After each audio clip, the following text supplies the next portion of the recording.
আমি আজকে মটরশুঁটি রান্না করবো। মটর, আলু আর গাজর দিয়ে যে লবণ দিয়ে আর হলুদ দিয়ে সিদ্ধ করে রেখে দিয়েছি, একদম দেখো কত সুন্দর গলে গেছে। আর এদিকে আমি এখন কড়াই বসিয়ে দিয়েছি, আর আমি এদিকে একটু পেঁয়াজ আর কাঁচা লঙ্কাটাকে কেটে নেব। আপনারা দেখতে থাকুন। এ দেখো, ওই জন্য পেঁয়াজটাকে কেটে নিচ্ছে। এখানে পেঁয়াজ আর কাঁচা লঙ্কাটা কেটে নেব, আর একটা টমেটোও কেটে নেব। ছোটো ছোটো ছোটো ছোটো করে কেটে নিচ্ছি। কড়াইটাও গরম হয়ে গেছে। আর এই যে লঙ্কাও কেটে নিচ্ছি, দেখো লঙ্কাও ছোটো ছোটো করে কেটে নেব। হ্যাঁ, লঙ্কাটাও কাটা হয়ে গেছে। এখন কড়াইতে দিয়ে দেবো তেল, দিয়ে দেবো একটা গোটা শুকনো লঙ্কা, জিরে, আর দেবো তেজপাতাটাকে নিয়ে নিচ্ছি। এ দেখো, এই যে দুটো তেজপাতা নিয়ে নিলাম, জিরে নিয়ে নিলাম, আর এখন ধরো এই যে দুটো শুকনো লঙ্কা নিয়ে নিলাম। এবারে এগুলো সমস্ত জিনিস তেলে ফোড়ঙে দিয়ে দেবো। দেখো, এই যে নিয়ে নিচ্ছি, এই যে ফোড়ঙে দিয়ে দিলাম। দিয়ে দেবো এরপরে কাঁচা লঙ্কা কুচি, দিয়ে দেবো পেঁয়াজ কুচি।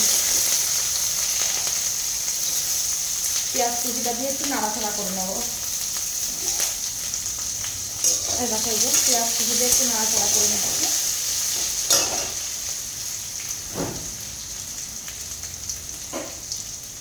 এবারে দিয়ে দেবো এই যে আদা, জিরে আর কাঁচা লঙ্কা বাটা। রসুন দেবো না আমি, আপনারা রসুনটাও বেটে দিয়ে দিতে পারেন।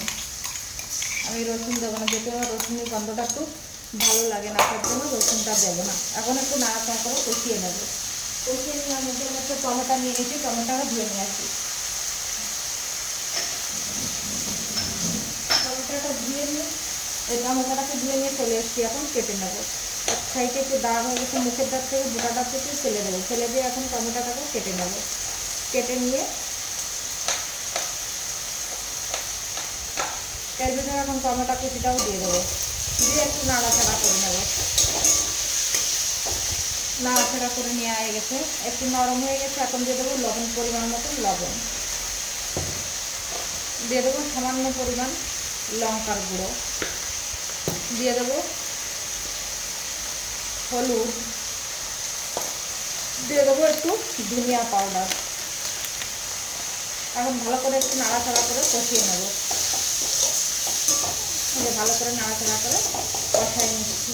দিয়ে দেবো কাস্তুরি মেথি পাতা এর ভিতরে। আর আমার ছেলে স্কুল থেকে চলে এসেছে, এখন কাস্তুরি মেথি পাতা দিয়ে দিলাম। ভালো করে কষিয়ে নেবো। এখন দেখো বন্ধুরা, মশলাটা সুন্দর করে কষানো হয়ে গেছে।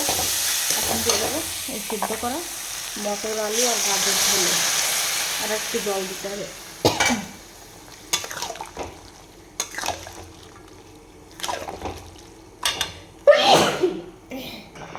দেখো সুন্দর করে জাল উঠে গেছে, সুন্দর করে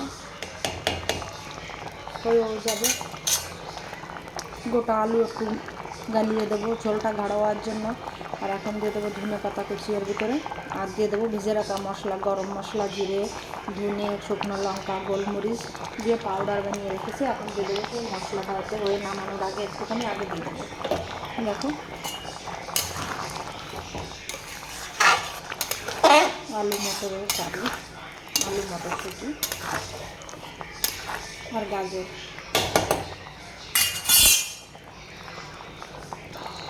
দিয়ে দেবো। এখন ভেজে রাখা মশলাটাই, যে এই মশলাটা আছে মেন ওর। এই মশলাটা না দিলে সেই টেস্টটা হবে না তরকারিতে, দেখেছো? এখন এই মশলা দেওয়া গেছে, আর একটু খালি জাল দিয়ে নামিয়ে দেবো।